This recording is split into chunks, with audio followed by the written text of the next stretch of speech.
Bonjour les humains, 21 août 2025, dans la playlist Les témoins de Jéhovah, playlist que je mettrai en description de cette vidéo, on va se référer à une note que j'ai retrouvée,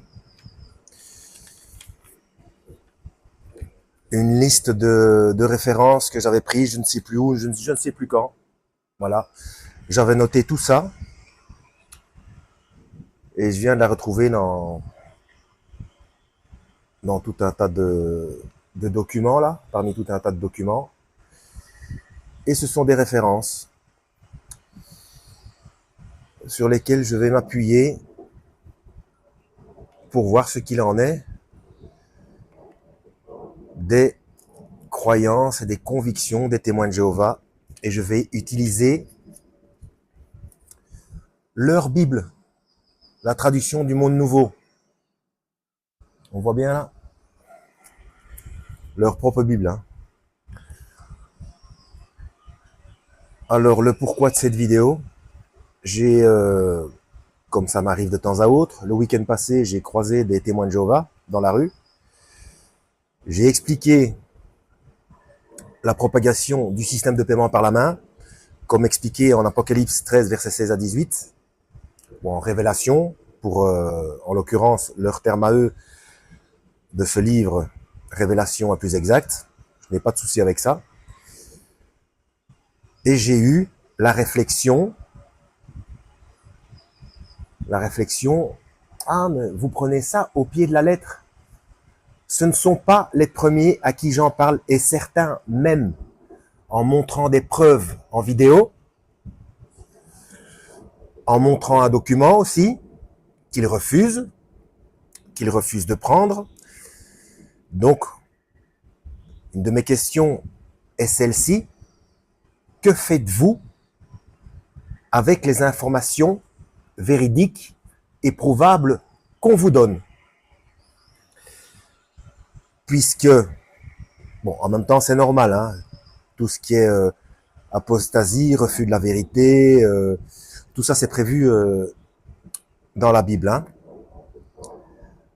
Mais bon, me demander et encore croire, après explication et parfois visionnage de preuves, et avec un air moqueur de dire « vous prenez ça au pied de la lettre »,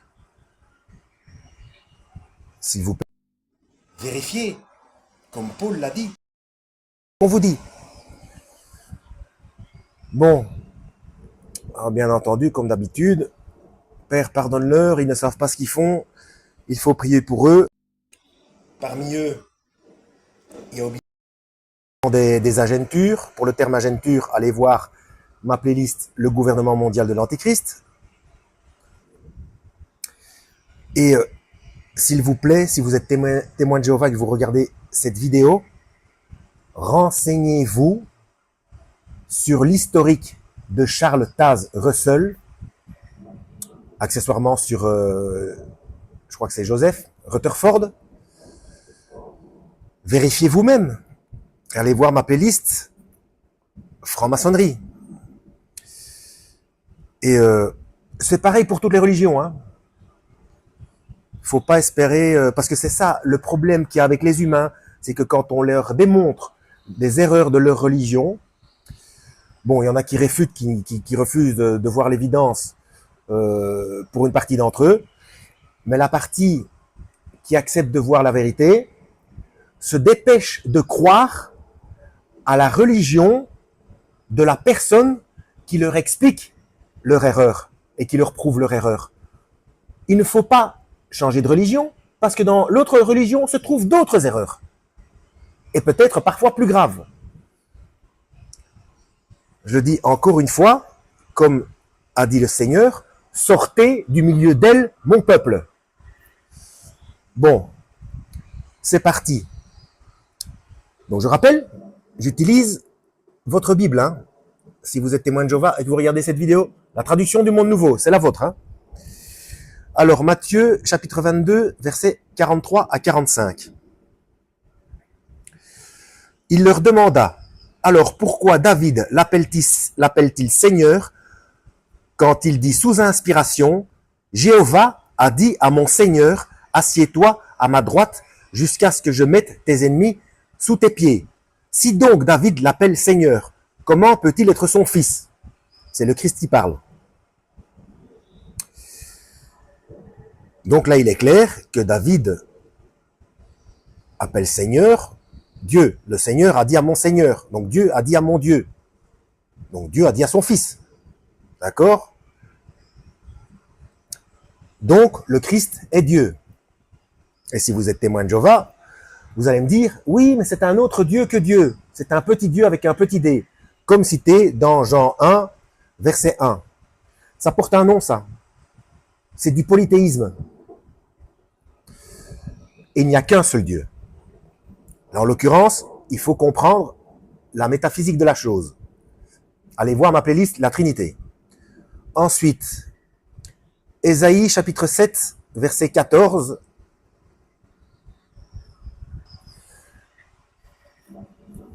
Avant de vous lire Ésaïe 7, verset 14, il faut que je vous dise aussi que il me semble me rappeler que j'avais déjà fait des vérifications et il y a certains versets que je ne comprends pas moi-même, mais je vais vous les lire quand même parce que parmi vous, peut-être que vous comprendrez la subtilité de la chose. Hein. Parce que je me rappelle que j'avais pris note et j'avais vérifié et puis je ne comprends pas en quoi ça donnait tort aux témoins de Jéhovah. Mais bon, je vais vous les lire de toute façon et vous verrez vous-même, vous vérifierez vous-même. Hein. Comme Paul l'a dit, toujours vérifier soi-même. Donc, voilà. Ésaïe 7, verset 14. C'est pourquoi Jéhovah lui-même vous donnera un signe. La jeune fille sera enceinte et donnera naissance à un fils et l'appellera Emmanuel. Emmanuel, si vous connaissez la chaîne, bon, pour ceux qui vont dire, oui, mais il s'appelle pas Emmanuel, il s'appelle Jésus, etc. C'est une fonction. Alors, ici, il y a une annotation dans la Bible même des témoins de Jéhovah. Donc, il appellera Emmanuel, petit g, je vais voir le petit g en bas de la page, signifie Dieu est avec nous. Dieu avec un D majuscule dans votre annotation. Je ne sais pas si vous voyez. Ou alors c'est une faute de votre Bible. On aurait dû dire, vous auriez dû écrire, enfin ceux qui ont élaboré le texte, auraient dû mettre un petit D à Dieu. Mais non, c'est Dieu est avec nous. Donc on donne à un enfant le nom d'Emmanuel qui veut dire Dieu est avec nous. On lui donne le nom Dieu. Avec un D majuscule. Bon. Et là j'avais mis qu'il faut le mettre en corrélation avec Jean 9, verset 6. On va aller voir ça. Eh bien, vous voyez déjà un exemple. Je ne vois pas pourquoi j'ai écrit de mettre ça en corrélation avec Jean 9, verset 6, puisque là, il est écrit, après avoir dit ces choses, il cracha par terre, fit un peu de boue avec sa salive et l'étala sur les yeux de l'homme. Là, c'est un épisode où il rend la vue à un aveugle, je ne comprends pas. Ou peut-être qu'en le lisant, ça va ouvrir les yeux de certains, je ne sais pas. Je ne sais pas, pas du tout. Donc je ne vois pas pourquoi j'ai noté ça, je ne sais pas. Bref. Ensuite, Jérémie 23, versets 5 et 6. Écoutez, déclare Jéhovah, un jour viendra où je ferai apparaître pour David une jeune pousse qui sera juste. Un roi régnera et fera preuve de perspicacité. Il fera respecter le droit et la justice dans le pays. À son époque, Juda sera sauvé et Israël résidera en sécurité. Et voici le nom dont on l'appellera. Jéhovah est notre justice. Bon sang. Donc cette jeune pousse, alors il y a une petite annotation. Une jeune pousse, une petite astérisque, ou la notation c'est ou un héritier. Voilà. Donc pour David, il y aura un héritier qui sera juste. Et le nom dont on l'appellera, Jéhovah est notre justice. Donc à cette jeune pousse, à cet héritier, donc à Jésus, ou Emmanuel, On donne le nom de Jéhovah. C'est extraordinaire. Votre Bible, hein, témoin de Jéhovah, c'est la vôtre. Hein. Ensuite, Jean 5, versets 17 et 18. Donc, chez vous, vérifiez dans votre version aussi, hein, pour voir s'il y a certains mots qui diffèrent. Mais là, dans la Bible des témoins de Jéhovah, c'est carrément Jéhovah qui est la jeune pousse de Jéhovah. Jéhovah qui est l'héritier de Jéhovah. Voilà, le germe, bref. Qu'est-ce que j'avais dit? Jean 5, 17 et 18, c'est ça? Ouais. Mais il leur répondit, mon père a continué de travailler jusqu'à maintenant, et moi je continue de travailler. Voilà pourquoi les Juifs cherchèrent d'autant plus à le tuer, parce que non seulement il ne respectait pas le sabbat, mais en plus, il appelait Dieu son propre père, se faisant égal à Dieu. Nous, les humains, nous sommes des enfants de nos parents, et nous avons des enfants, pour ceux qui en ont.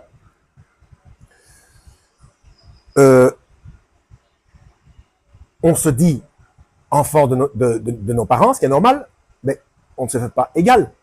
Vous voyez? Je ne sais pas si je me fais bien comprendre. Donc, on cite nos parents, de toute façon, mais on ne se fait pas égal. Ce sont d'autres personnes, nos parents. D'accord? Tandis que là, les Juifs avaient très bien compris dans la bouche du Christ que se disant fils de Dieu, il se faisait Dieu lui-même. D'où l'accusation de blasphème, traité Sanhedrin 66a, que je traite dans d'autres vidéos. Hein. Donc, pour la culture juive de l'époque, ils savaient très bien ce que ça voulait dire, de dire je suis fils de Dieu. Vous voyez? Puisque parce que c'est en français et dans les autres langues, enfin bref, on comprend pas la subtilité, parce que plus tôt dans l'Ancien Testament, on appelle aussi les anges déchus, enfin avant qu'ils soient déchus, on appelle fils de Dieu les anges qui descendent sur terre pour se mélanger avec les filles des hommes. On les appelle fils de Dieu aussi, mais le terme n'est pas le même. Vous voyez? Ensuite, donc il y a une nuance là, et puis on explique aussi que Jésus c'est le Fils unique, donc c'est particulier. Bref, là, les Juifs avaient très bien compris que le Christ se faisait Dieu lui-même. Ensuite, Jean 8, versets 58 et 59. Jésus leur dit, oui, je vous le dis, c'est la vérité. Avant qu'Abraham vienne à l'existence, j'ai été. Là, il y a une erreur, hein, mais bon. Alors, ils ramassèrent des pierres pour les jeter sur lui, mais Jésus se cacha et sortit du temple. Bon, je vais relire le 58. Hein. Jésus leur dit, oui, je vous le dis, c'est la vérité, parce qu'il y a une petite annotation. Avant qu'Abraham vienne à l'existence, j'ai été. Et ça, c'est un petit E. On va voir le petit E. C'est où? Attendez, je vais mettre pause parce qu'il y a du vent, il y a les pages qui s'envolent dans tous les sens. Ah, j'ai trouvé. En fait, le petit E, il faut se référer, donc deuxième colonne, à Proverbe 8, verset 22. Ouais, un petit peu de café. Oui, bon. Donc, je vous dis à chaque fois les références aussi, comme ça vous pouvez chercher si vous en avez une. Et si vous êtes témoin de Jéhovah, vous en avez une forcément. Comme ça, vous pouvez voir que c'est bien de vos références à vous que je parle. Hein. Donc, le petit E, c'est Proverbe 8, 22. Hein. On va aller voir ça. Alors, Jéhovah m'a produite, au féminin, Jéhovah m'a produite comme le commencement de son action, la plus ancienne, de ses œuvres d'autrefois. Ça parle de quoi? Tiens, c'est pas sur la sagesse? Attendez. Mais là, il y a carrément deux annotations. Attendez. Hein. Jéhovah m'a produite au féminin, donc dès le commencement de son action. Petit k. Petit k, c'est Jean 1, versets 1 à 3 et 14. On y va. Du boulot. Hein. Oui, la fameuse erreur. Hein. Au commencement était la parole, et la parole était avec Dieu, et la parole était en Dieu, avec un petit d. Celui-ci était au commencement avec Dieu. Toutes les choses vinrent à l'existence par son intermédiaire, et pas même une chose ne vint à l'existence si ce n'est par son intermédiaire. Mais Dieu a toujours été complet. C'est sa parole. Il s'est parlé depuis toujours. Enfin, je veux dire, et puis c'est hors espace-temps, c'est éternité. Comme j'ai dit dans une autre vidéo, l'éternité, c'est un présent permanent, non figé. Voilà. Et le 14, verset 14, ainsi la parole devint chair et vécut parmi nous. Et nous avons contemplé sa gloire, une gloire comme celle d'un fils unique, voilà, d'un fils unique, et qui vient d'un père. Et il était plein de faveur divine et de vérité. Voilà. Donc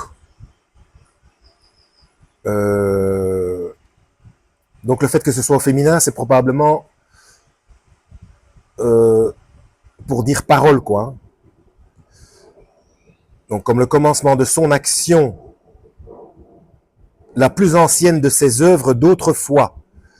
Petit L, Colossiens 1, 15 à 17. Tiens, c'est pas mal ça pour ceux qui auront pensé, oui, c'est la première de ses œuvres. Ah, c'est quand il donne l'ordre de la création. Voilà, il donne l'ordre de la création, donc il parle. Mais ce n'est pas quelqu'un d'autre que lui. Bref. Et ici, justement, voilà. Il est l'image du Dieu invisible, le premier-né de toute création. C'est parce que c'est par son moyen que toutes les choses ont été créées dans le ciel et sur la terre, les visibles et les invisibles, que ce soit trône ou seigneurie, ou gouvernement ou pouvoir, toutes les autres choses ont été créées par son intermédiaire et pour lui. De plus, il existait avant toutes les autres choses, et toutes les autres choses ont reçu l'existence par son moyen. Donc, voilà quoi. Je ne comprends pas comment est-ce qu'on peut penser qu'il soit une créature, puisqu'il est à la base de toute créature. Ceci démontre qu'il est le créateur. Bon, bien sûr, c'est une fonction du créateur, mais ça reste le créateur. Moi, je vois pas de souci par rapport à ça. Ensuite, Jean 8, 58, 50. Je viens de le lire, celui-là. Donc, Jean 10, verset 30. Ouais, Jean 10, verset 30. Alors là, il n'y a pas plus court. Moi et le Père, nous sommes un. Et il y a une petite astérisque. Ou en union. Au témoin de Jéhovah, votre parole, votre fonction de parler, elle n'est pas en union avec vous. Parce que c'est de ça aussi qu'on a essayé de m'expliquer. Oui, mais c'est pas un, c'est en union. Où est la différence, s'il vous plaît? Votre parole, elle est en union avec vous, hein, puisque c'est vous qui la produisez. Parce que ça aussi, hein, oui, c'est le produit, donc il a été créé. Mais vous produisez votre parole. Voilà. C'est le cerveau qui commande aux lèvres de bouger, etc. Bref. Ensuite, Apocalypse 1, enfin, ou Révélation, je suis dans la Bible des témoins de Jéhovah, Révélation 1, verset 8. Avancer dans mon café ici, parce qu'il commence à sérieusement refroidir. Donc, Révélation 1, verset 8. Et avant de lire, je voudrais rappeler un mot spécifique au verset précédent. Il est l'image du Dieu invisible. Donc, ce n'est pas quelqu'un d'autre, il est l'image. Voilà. Quand vous faites une photo de vous, c'est votre image. Même si c'est un autre support. C'est vous, c'est pas quelqu'un d'autre. Bon. Je vous dis, témoin de Jéhovah, vous êtes polythéiste. Si vous ne reconnaissez pas ce qu'il est, vous mourrez dans vos péchés. Bien comprendre Jean 8, hein. Verset 8, hein, de Révélation 1.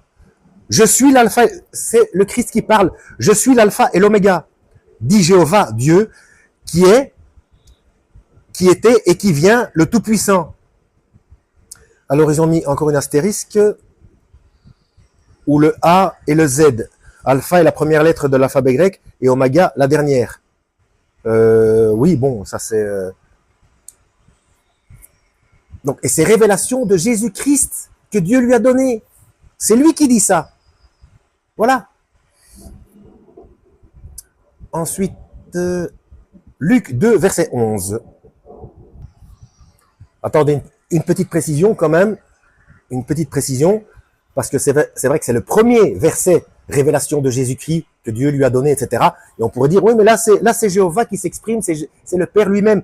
Bon, je vous ai lu le verset 8. Ah ben, le verset 7. Regardez, il vient avec les nuages, et tout œil le verra, même ceux qui l'ont transpercé. C'est le Père qu'on a transpercé ou c'est le Fils? Et toutes les tribus de la terre se frapperont la poitrine de chagrin à cause de lui. Oui, amen. Je suis l'alpha et l'oméga, dit Jéhovah Dieu, celui qui est, qui était et qui vient, le Tout-Puissant. C'est le Christ qui parle. C'est celui qui a été transpercé. Bon. Luc 2, verset 11.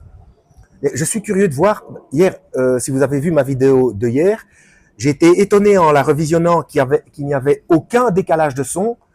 Je suis curieux si j'aurais la même chance aujourd'hui. Ça m'étonnerait, mais bon, on continue jusqu'au bout. Luc 2, verset 11. Aujourd'hui, un sauveur vous est né dans la ville de David, c'est le Christ, le Seigneur. Ouais, mais là, je ne vois pas en quoi on pourrait dire qu'il est en même temps le Père. Mais il y a une petite annotation, attendez, enfin il y a une petite lettre, un sauveur, petit g. Ah, peut-être pour ça, attendez. Petit g, il faut se référer à Isaïe 9, 6. On y va. Ah bah oui, c'est connu en plus. Donc, Isaïe 9, 6. Car un enfant nous est né, un fils nous a été donné, et la domination reposera sur ses épaules. On l'appellera conseiller merveilleux, Dieu fort, avec un D majuscule, dans votre Bible, témoin de Jéhovah, Père éternel, donc pour l'enfant qui est né, on l'appelle Père éternel, hein. Prince de la paix. Je ne sais pas si vous vous rendez compte, chers témoins de Jéhovah, mais c'est selon vos propres annotations que je démontre l'erreur de votre croyance, hein, qui dit que Jésus est un autre Dieu que Dieu. Ben non. Bon. Ensuite, Jean 1, verset 1. Bon, je vais pas vous le relire, je l'ai déjà lu. Mais bon, si vous écrivez au commencement était la parole, et la parole était avec Dieu, et la parole était un Dieu avec des D minuscules, ça fait deux personnes, c'est du polythéisme. Hein. Bon. Alors, Jean 3, verset 16. Non, ah non, j'ai écrit 1 Jean 3, verset 16. 1 Jean 3. Donc c'est plus loin. Je vais quand même lire d'abord Jean 3, verset 16, et non pas 1 Jean 3, verset 16, parce qu'il y a une information cruciale aussi. Hein. Car Dieu a tellement aimé le monde qu'il a donné son Fils unique, afin que tous ceux qui exercent la foi en lui ne soient pas détruits, mais aient la vie éternelle. Alors, il y a un petit, on dirait, cardinal, comment est-ce que ça s'appelle, carré, enfin bref, littéralement, Fils unique engendré. Ok, bah oui, Dieu s'est engendré lui-même, il a utilisé une femme pour ça, voilà. Donc c'est lui qui a payé la dette du péché. Il a payé la rançon. Il fallait un sacrifice parfait. Qui d'autre dans l'univers et en dehors de l'univers, en dehors de l'espace-temps, est suffisamment parfait et pur pour payer la dette du péché? Il n'y a que Dieu lui-même. J'appuie là-dessus parce que je sais que les témoins de Jéhovah croient que l'archange Michel est Jésus aussi. Non. Il n'y a que Dieu lui-même qui pouvait payer la dette du péché. Il n'y avait que lui. Pas un humain, pas un ange, personne ne pouvait payer la dette. Personne. Et puis, vous qui êtes parents, vous allez demander et que vous avez un enfant en danger de mort. Vous allez envoyer quelqu'un d'autre ou un de vos autres enfants pour se sacrifier pour lui, ou bien c'est vous-même qui allez vous sacrifier. C'est vous-même, hein. Donc, je crois que c'est suffisamment clair. Hein. Maintenant, le 1 Jean 3, verset 16. 1 Jean 3, verset 16.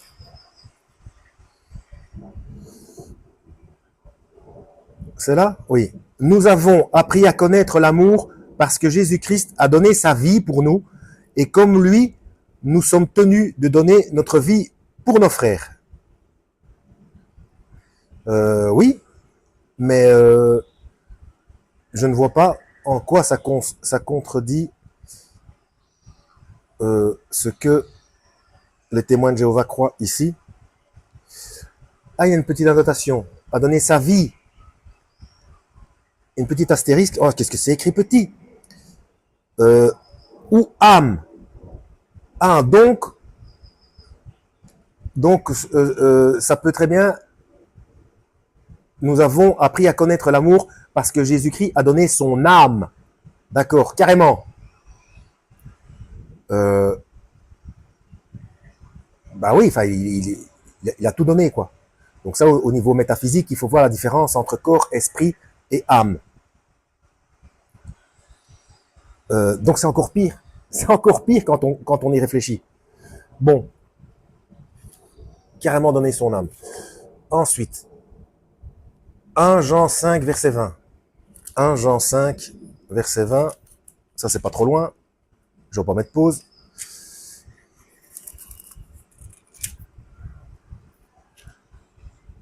Cependant, nous savons que le Fils de Dieu est venu et qu'il a donné la perspicacité pour que nous parvenions à connaître celui qui est véridique.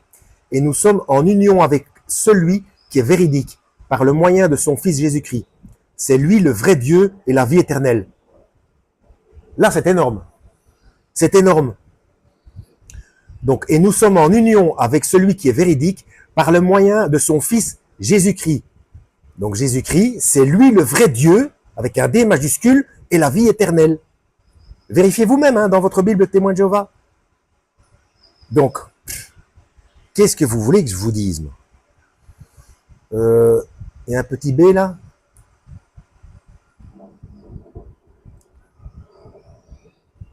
Véridique. Oui, c'est pour explication de éternel et véridique. Bon, ce qui est vrai est vrai. Hein. Ensuite, Jean 20, verset 28. Alors là, c'est encore énorme. Thomas lui répondit, « Mon Seigneur et mon Dieu », avec D majuscules. Donc, en fait, c'est toujours la même chose. C'est parce que vous, là en l'occurrence, je parle de témoins de Jéhovah, vous écoutez à nouveau des humains, des prédicateurs, alors que même que si vous lisiez vous-même et votre Bible, vous vous rendriez compte des contradictions, donc les choses qui ont été modifiées et qui obligatoirement sont en contradiction avec le fait que le Christ est Dieu lui-même. Puisqu'il y a plein d'exemples qui n'ont pas été modifiés et qui attestent que Jésus est Dieu, D majuscule, et non pas un petit Dieu à côté. Il n'y a qu'un seul Dieu. Jean 20, verset 28, c'est celui que je viens de lire. Hein. Ensuite, acte 10, 24 à 26.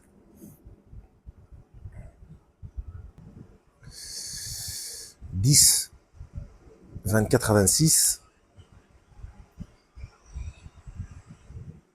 Le jour suivant, il entra dans Césarée. Naturellement, Corneille les attendait et avait réuni les membres de sa famille et ses amis intimes. Quand Pierre arriva, Corneille vint à sa rencontre, se jeta à ses pieds et se prosterna devant lui.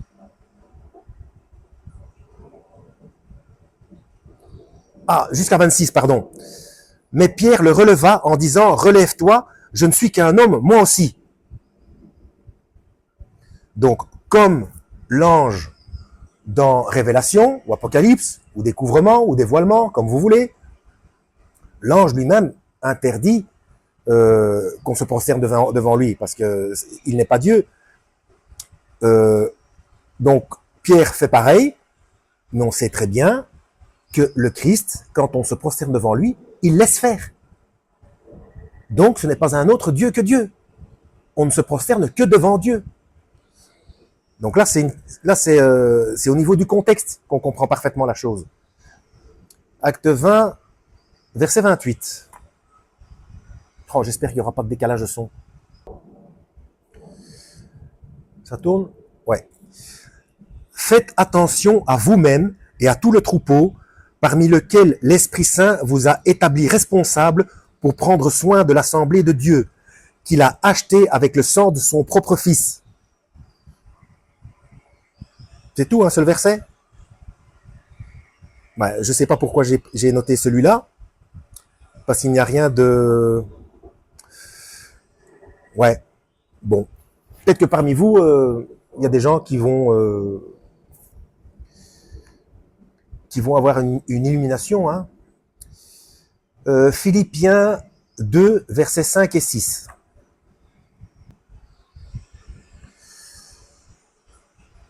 Gardez en vous cet état d'esprit qui était aussi en Christ Jésus. Lui qui, bien qu'ayant la forme de Dieu, n'a pas songé à une usurpation, c'est-à-dire à être égal à Dieu. Là,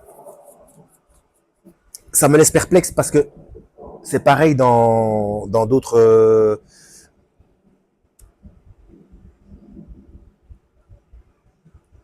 puisque les autres juifs disaient qu'il se faisait égal à Dieu. Donc pourquoi ici, c'est Paul qui dit ça? Lettre aux Philippiens, apparemment, ce serait Paul. Hein. Mais il avait bien la forme de Dieu. Dieu avec majuscule. Hein. Mais attendez, il y a des... Donc c'est quoi? C'est un petit L ou un petit I? C'est petit, hein? Alors, 2... Oh là là. Attendez une seconde, je ne vois pas bien ici. Littéralement, vider, qu'est-ce que vider veut dire? Attendez.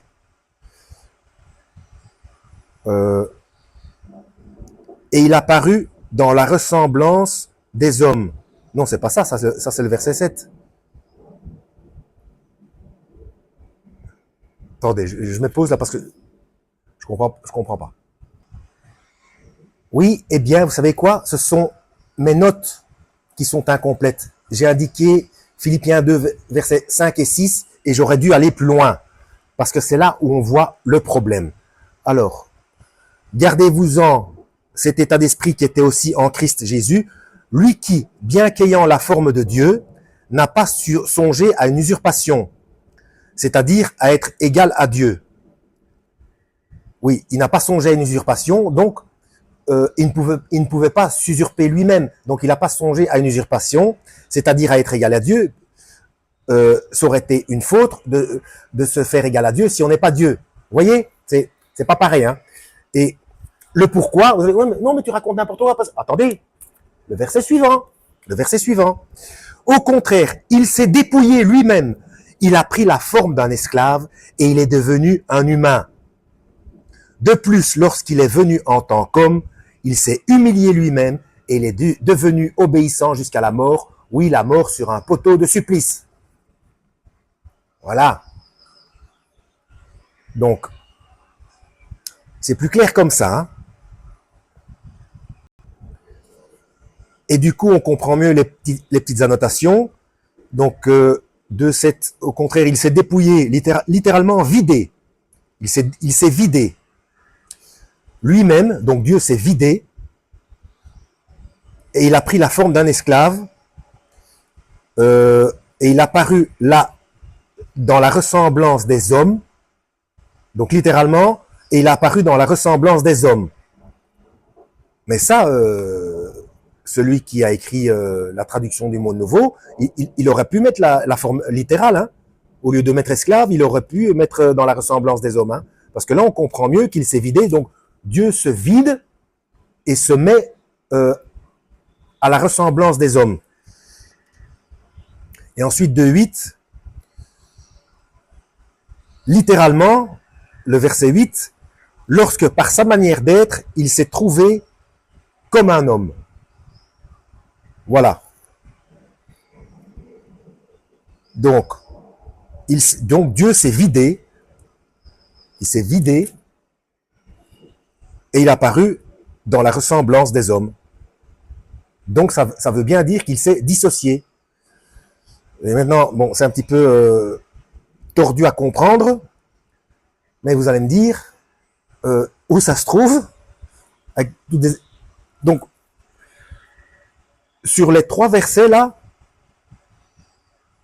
il y a quand même 1, 2, 3, 4, non, 3 où ils avouent que littéralement, c'est ça que ça veut dire. Mais pourquoi ils ne mettent pas la forme littérale directement? Et c'est page 1666. Donc sur 2 versets, ils auraient pu mettre 3 fois la forme littérale. Mais bon, quand même, c'est clair. Hein. 1 Timothée 3, verset 16. Bon, ici c'est plus clair.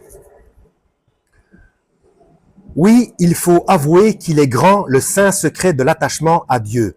Il a été manifesté dans la chair, a été déclaré juste dans l'esprit, est apparu aux anges, a été prêché parmi les nations, a été cru dans le monde, a été enlevé dans la gloire. Dieu, voilà. Dieu, D majuscule, a été manifesté dans la chair. C'est extraordinaire. Hein. Bon, ensuite, Tite 2, verset 13.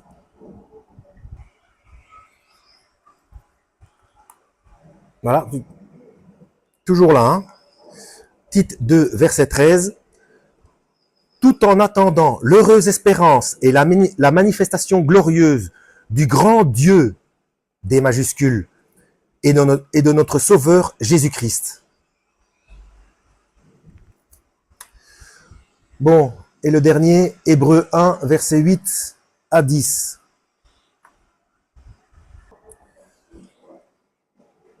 Oui, Hébreux 1, verset 8 à 10, je vais commencer par le verset 5, parce que il y a une explication plus poussée. Enfin, il y a du vent. Je vais commencer au verset 5. Puisque vous, les témoins de Jéhovah, vous dites que l'archange Michel est Jésus. Donc, c'est votre Bible, hein. Je répète, hein. Par exemple, auquel des anges Dieu a-t-il jamais dit « Tu es mon fils, aujourd'hui je suis devenu ton père » Et encore, moi je deviendrai son père et lui il deviendra mon fils. Il dit pas ça hein, aux anges, hein, jamais. Hein. Mais quand il introduit de nouveau son premier-né dans le monde, il dit que tous les anges de Dieu lui rendent hommage. De plus, il dit à propos des anges, il fait de ces anges des esprits, de ses ministres une flamme de feu. Mais à propos du Fils, il dit, Dieu est ton trône à tout jamais, et le sceptre de ton royaume est le sceptre de droiture. Tu as aimé la justice et tu as haï le mépris de la loi.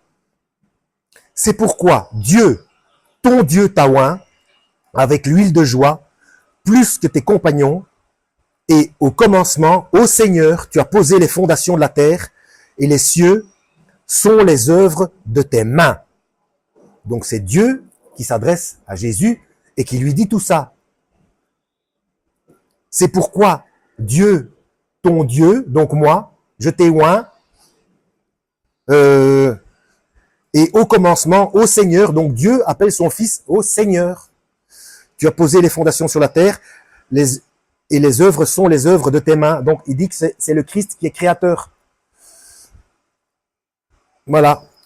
Dans votre Bible, vérifiez, témoin de Jéhovah. Vérifiez.